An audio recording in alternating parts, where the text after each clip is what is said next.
अब बच्चों आ जाओ एलिमेंट्री मैट्रिक्स में।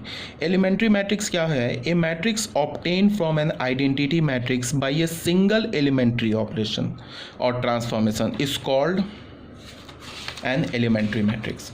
मतलब क्या है कि अगर तुमने कोई आइडेंटिटी मैट्रिक्स उठा लिया, ठीक है, उस आइडेंटिटी मैट्रिक्स में सिर्फ एक बार ट्रांसफॉर्मेशन करो, मतलब या तो उसमें रो ट्रांसफॉर्मेशन अप्लाई कर दो, कोई सा भी रो ट्रांसफॉर्मेशन अप्लाई कर दो, या कोई सा भी कॉलम ट्रांसफॉर्मेशन अप्लाई कर दो, लेकिन सिंगल टाइम, एक ही बार, ठीक है। तो आइडेंटिटी मैट्रिक्स में अगर तुमने कोई भी एक रो ट्रांसफॉर्मेशन अप्लाई किया या कोई भी एक कॉलम ट्रांसफॉर्मेशन अप्लाई किया, तो जो मैट्रिक्स आएगा ना, वो मैट्रिक्स क्या होगा? एलिमेंट्री मैट्रिक्स होगा। किस पर? फिर से बता रहा हूँ, आइडेंटिटी मैट्रिक्स उठाओ, 3x3 ऑर्डर का, 4x4 ऑर्डर का, 2x2 ऑर्डर का, किसी भी ऑर्डर का आइडेंटिटी मैट्रिक्स उठाओ, उसमें सिर्फ एक या तो रो ट्रांसफॉर्मेशन अप्लाई करो या तो कॉलम ट्रांसफॉर्मेशन अप्लाई करो, सिर्फ एक बार, ठीक है, मर्जी है कोई सा भी। मैंने बताया ना 3 रो ट्रांसफॉर्मेशन होते हैं एंड 3 कॉलम ट्रांसफॉर्मेशन होते हैं, तो 3 रो ट्रांसफॉर्मेशन में से कोई भी एक रो ट्रांसफॉर्मेशन अप्लाई कर दो, या 3 कॉलम ट्रांसफॉर्मेशन में से कोई भी एक कॉलम ट्रांसफॉर्मेशन अप्लाई कर दो। किस पर? आइडेंटिटी मैट्रिक्स पे। तो जो मैट्रिक्स बन के आएगा ना, वो क्या होगा? हमारा एलिमेंट्री मैट्रिक्स। अगर अभी भी नहीं समझ में आया तो एक एग्जाम्पल देखते हैं, उससे क्लियर हो जाएगा। अब देख लो, हमने क्या किया, एक 3x3 ऑर्डर का मैट्रिक्स लिया, ठीक है। इसमें हमने क्या किया, R1 को चेंज किया। देखो यहाँ पे R1 लिखा है, यहाँ पे R1 लिखा है, इसका मतलब सिर्फ फर्स्ट रो चेंज होगा, सेकेंड रो और थर्ड रो चेंज नहीं होगा। तो R1 को चेंज किया। क्या किया? R1 + 3R2। इसका क्या मतलब है कि सेकेंड रो के हर एक एलिमेंट को 3 से मल्टीप्लाई करके फर्स्ट रो के करॉस्पॉन्डिंग एलिमेंट्स में ऐड कर दो। तो देख लो, सेकेंड रो के हर एक इसके एलिमेंट को 3 से मल्टीप्लाई किया तो 0 × 3 0, ऐड करेंगे 1 में तो क्या हो जाएगा? ये तो 1 ही रह जाएगा। अब इसको 3 से मल्टीप्लाई करेंगे तो 1 × 3 3, और 0 + 3 तो ये 3 हो गया। इसको 0 को 3 से मल्टीप्लाई करेंगे, 0 × 3 0, ऐड करेंगे तो 0 रह गया। तो चेंज क्या हुआ? सिर्फ R1 चेंज हुआ, R2 और R3 एज इट इज़ रह गया, क्योंकि मैंने सिर्फ R1 को चेंज किया है। तो हमने ये जो 3x3 ऑर्डर का ए मैट्रिक्स है ना, आइडेंटिटी मैट्रिक्स, इसमें सिर्फ एक रो ट्रांसफॉर्मेशन यूज़ किया है, सिर्फ एक सिंगल रो ट्रांसफॉर्मेशन यूज़ किया है। तो ये जो ई मैट्रिक्स है ना, ये हमारा एलिमेंट्री मैट्रिक्स हो गया, ठीक है। अब आ जाओ, फिर एक बी मैट्रिक्स हमने लिया, ये भी एक आइडेंटिटी मैट्रिक्स लिया 3x3 ऑर्डर का। इसमें हमने क्या किया, C1 और C3 को आपस में इंटरचेंज कर दिया। मतलब क्या है, पहला कॉलम जो है उसको थर्ड कॉलम पर भेज दो, थर्ड कॉलम को उठा के फर्स्ट कॉलम पे भेज दो, तो ये बन जाएगा। तो ये जो ई मैट्रिक्स है ना, ये भी एक एलिमेंट्री मैट्रिक्स है। क्यों एलिमेंट्री मैट्रिक्स है? क्योंकि ये ई मैट्रिक्स जो है ना, ये एक आइडेंटिटी मैट्रिक्स से ऑब्टेन्ड हुआ है by only one elementary transformation.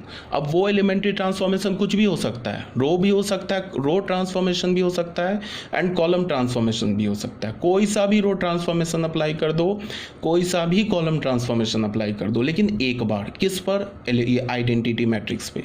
तो जो हमें मैट्रिक्स मिलेगा वो एलिमेंट्री मैट्रिक्स हो जाएगा। फिर देखो, हमने एक सी मैट्रिक्स लिया, आइडेंटिटी मैट्रिक्स लिया 3x3 ऑर्डर का। इसमें हमने R2 और R3 को इंटरचेंज कर दिया, मतलब ये R2 को उठा के R3 पर भेज दिया, R3 को उठा के R2 पर भेज दिया। तो हमें यहाँ R2 को R3 पर, R3 को R2 पे, तो C से हमें ई मैट्रिक्स मिल गया। ये ई मैट्रिक्स क्या हो गया?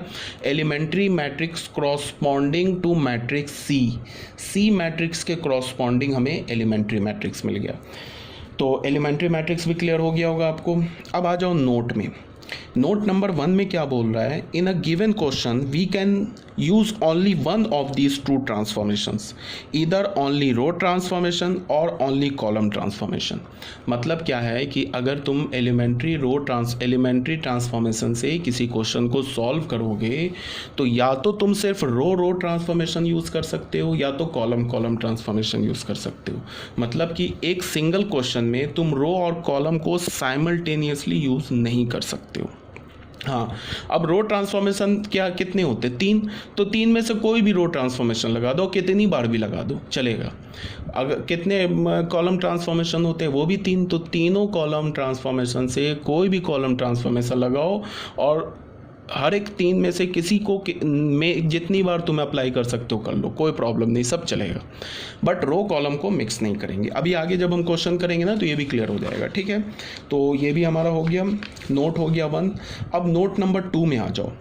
नोट नंबर 2 क्या बोल रहा है, in a given matrix if B is a matrix obtained from A after some successive transformation then B is called equivalent matrix and we write A, ऐसे करके इक्विवेलेंट का हम साइन देते हैं B।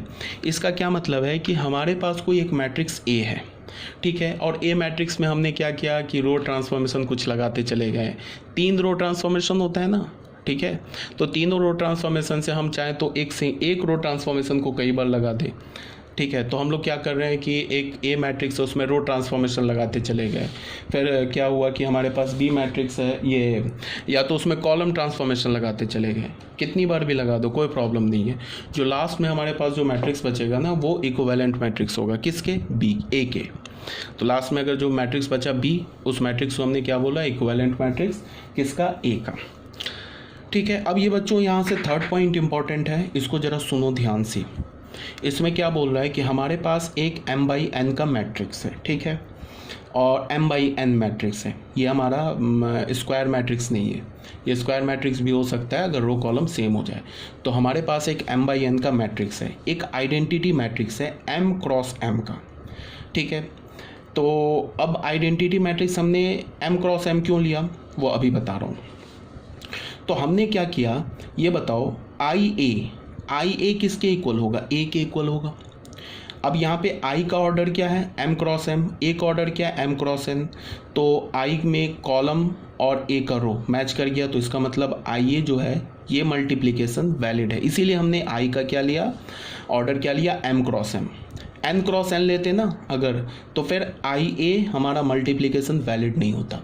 तो आई ए को हमने क्या लिया, एम क्रॉस एम।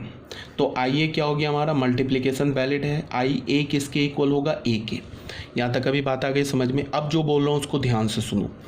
ये आई ए के तो इक्वल है। अब हम क्या है, हमारे पास एक थ्योरम क्या है जिसको अभी मैं बता रहा हूँ, इसको बिना प्रूफ के बता रहा हूँ, ठीक है। इसकी प्रूफ की ज़रूरत नहीं है, ना ही जेईई मेंस एडवांस बोर्ड कहीं प्रूफ की ज़रूरत नहीं है, ठीक है। तो अभी विदाउट प्रूफ आप ये देखो कि अगर हमारे पास कोई एक मैट्रिक्स ऐसे लिखा है आई ए इज इक्वल टू ए, ठीक है, तो ए के साथ प्री मल्टीप्लाई क्या है, एक आइडेंटिटी मैट्रिक्स है, ठीक है।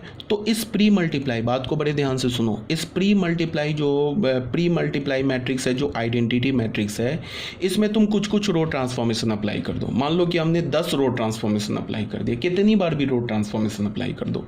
मान लो कि हमने इस आइडेंटिटी मैट्रिक्स में 10 बार रो ट्रांसफॉर्मेशन अप्लाई कर दिया, कुछ भी रो ट्रांसफॉर्मेशन अप्लाई कर दिया, ठीक है। तो इसको रो ट्रांसफॉर्मेशन अप्लाई करोगे तो हमें क्या मिल जाएगा, आइडेंटिटी मैट्रिक्स ये चेंज होता जाएगा, किस में चेंज हो जाएगा, ये बी में चेंज हो जाएगा। और जो रो ट्रांसफॉर्मेशन तुमने आइडेंटिटी मैट्रिक्स में अप्लाई किया है ना, मान लो कि 5 बार इसमें रो ट्रांसफॉर्मेशन अप्लाई किया, वही सेम 5 रो ट्रांसफॉर्मेशन तुम ए मैट्रिक्स में भी अप्लाई करो। मेरी बात समझ में आ रहा है क्या बोल रहा हूँ। पहले तो आई ए इज इक्वल टू ए लिखा है, मैंने क्या बोला, आई जो है ना ए का प्री मल्टीप्लायर है। इस प्री मल्टीप्लायर में तुम रो ट्रांसफॉर्मेशन अप्लाई करो, कितनी बार भी, 5 बार, 10 बार, 1000 बार, लाख बार, कितनी बार भी करो, वही सेम रो ट्रांसफॉर्मेशन तुम ए में कर दो, तो ये इक्वलिटी होल्ड रहेगा। मतलब आ रही है बात समझ में। इसके साथ इसको कुछ नहीं करना है, इस ए को नहीं कुछ करना है, जो पोस्ट मल्टीप्लायर है इसको चेंज नहीं करना है। इसमें तुमने 4-5 रो मल्टी ट्रांसफॉर्मेशन कर दिया, वही सेम रो ट्रांसफॉर्मेशन इसमें मल्टीप्लाई कर दोगे तो इक्वलिटी वैलिड रहेगा। इसमें वो रो ट्रांसफॉर्मेशन अप्लाई करोगे तो ये पी मैट्रिक्स बन जाएगा, इसमें तुमने कुछ रो ट्रांसफॉर्मेशन अप्लाई कर दिया तो ये बी मैट्रिक्स बन जाएगा, तो B is equal to P हो जाएगा। बट हमें ध्यान में क्या रखना है कि जो रो ट्रांसफॉर्मेशन तुमने इस आइडेंटिटी मैट्रिक्स में किया है वही सेम रो ट्रांसफॉर्मेशन तुम यहाँ करोगे, इसको तुम नहीं कुछ करोगे, इसको एज इट इज़ रखोगे तो इक्वलिटी होल्ड करेगा। अब इसका प्रूफ क्या है, ये प्रूफ हम नहीं जानेंगे, और इसका यूज़ क्या है वो अभी आगे मैं बताऊंगा। अब आ जाओ कॉलम में, हमारे पास ये तो रो के लिए था, अब आ जाओ कॉलम के लिए। अब यहाँ पे हमारे पास एक मैट्रिक्स है m बाई n ऑर्डर का, ठीक है, और एक आइडेंटिटी मैट्रिक्स हमने ले लिया n cross n। n cross n क्यों लिया, बिकॉज अब मैं ना आइडेंटिटी मैट्रिक्स को एक के साथ पोस्ट मल्टीप्लाई करूँगा, तो अगर इसका ऑर्डर n क्रॉस n नहीं लेंगे तो फिर ai तो डिफाइंड ही नहीं होगा। तो ai को डिफाइंड होने के लिए हमने क्या किया, आइडेंटिटी मैट्रिक्स का ऑर्डर क्या ले लिया, n क्रॉस n। अब ai is equal to a हो गया, ठीक है। अब यहाँ जो i है ना, ये a के साथ पोस्ट मल्टीप्लाई है। अब मैं क्या बोल रहा हूँ कि तुम इस i पर कोई सा भी कितने टाइम्स, जितनी बार तुमको मने उतने कॉलम ट्रांसफॉर्मेशन अप्लाई कर दो। कोई सा भी 3 कॉलम ट्रांसफॉर्मेशन है ना, तीनों में से कोई सा भी कॉलम ट्रांसफॉर्मेशन यूज़ करो और जितने टाइम्स तुम करना चाहते हो कर लो तीनों को। तो क्या होगा, ai इज इक्वल टू, ठीक है। तो यहाँ पे हमारे पास अब वही कॉलम ट्रांसफॉर्मेशन तुम, सेम कॉलम ट्रांसफॉर्मेशन तुम ए मैट्रिक्स में अप्लाई करो। यहाँ पे हमने आइडेंटिटी मैट्रिक्स के साथ अप्लाई कर रहे हैं कुछ कॉलम ट्रांसफॉर्मेशन, वही सेम कॉलम ट्रांसफॉर्मेशन ए के साथ अप्लाई करेंगे तो फिर ये इक्वलिटी होल्ड करेगा।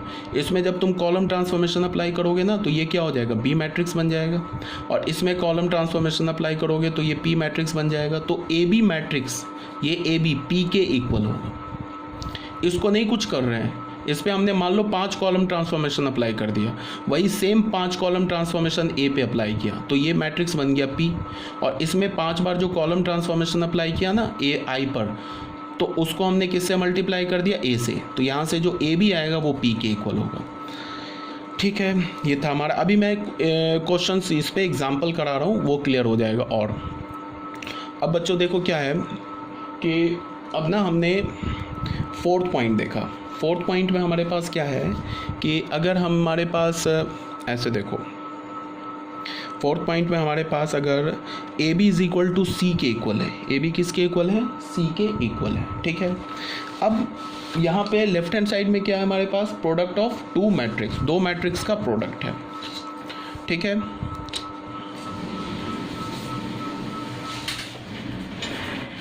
ठीक है बच्चों, ये लेफ्ट हैंड साइड पे क्या है, product of 2 matrix A B is equal to C. तो अब मैं क्या बोल रहा हूँ तुमको कि मैं ना ए मैट्रिक्स, ये ए जो है ना बी के साथ क्या है, प्री मल्टीप्लायर है। तो ए पर मैंने कुछ रो ट्रांसफॉर्मेशन अप्लाई किया और वही रो ट्रांसफॉर्मेशन सी पे अप्लाई किया। तो सी पर रो ट्रांसफॉर्मेशन अप्लाई करोगे तो क्या मिलेगा, हमें पी, कुछ मैट्रिक्स बन के आ जाएगा, उसको हमने पी बोल दिया। यहाँ पे भी हमने कुछ रो ट्रांसफॉर्मेशन अप्लाई किया, वही सेम रो ट्रांसफॉर्मेशन सी पे अप्लाई किया। तो यहाँ पे ए पर रो ट्रांसफॉर्मेशन अप्लाई करोगे तो ये मैट्रिक्स ई बन जाएगा। ई को तुमने बी से मल्टीप्लाई करोगे तो ये पी के इक्वल होगा।